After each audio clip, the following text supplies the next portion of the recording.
ฟังเสียงเพลงอ้ายห้องสั่งก่อนจากนวลนา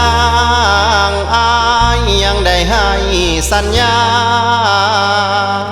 ว่าจะหักนางหักเดียวตลอดสิว่าหากผู้ใดลืมลาฟ้านั้นช่วยลงโทษให้อย่าลืมฟังเสียงเพลงอ้ายห้องส่งป่านนี้น้องคงพะวงหาอ้ายบ่ไหวน้องอย่าน้อยใจว่าอ้ายนี่จะลืมไหลขอจงมั่นในใจว่าสายหักแท้แน่นอนน้องนางจะเหมือนตัวอ้ายบ่นอหรือมีคู่ห่วมหอ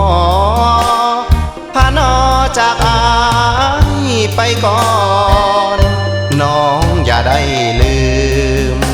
สัญญาเลยนะงามงอนที่หมายเป็นคู่เคียงหมอนห่วมบังอ่อนตลอดสิว่าอย่าลืมฟังเสียงเพลงอ้ายเสียก่อนจะเข้านอนห้องวอนมากอมนิทานน้องจงได้นอนฝันดีเถิดนะแก้วตาขอน้องอย่าลืมลาสัญญาสองเฮาเดินหน้า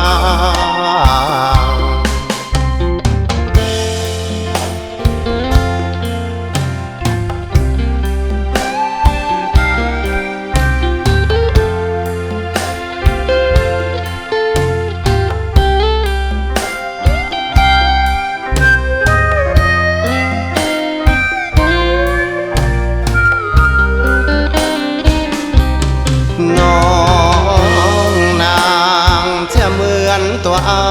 ยบ่นอหรือมีคู่ห่วมหอพานอจากอ้ายไปก่อนน้องอย่าได้ลืมสัญญาเลยนะงามงอนที่หมายเป็นคู่เคียงหมอนห่วมบังอ่อนตลอดสิว่า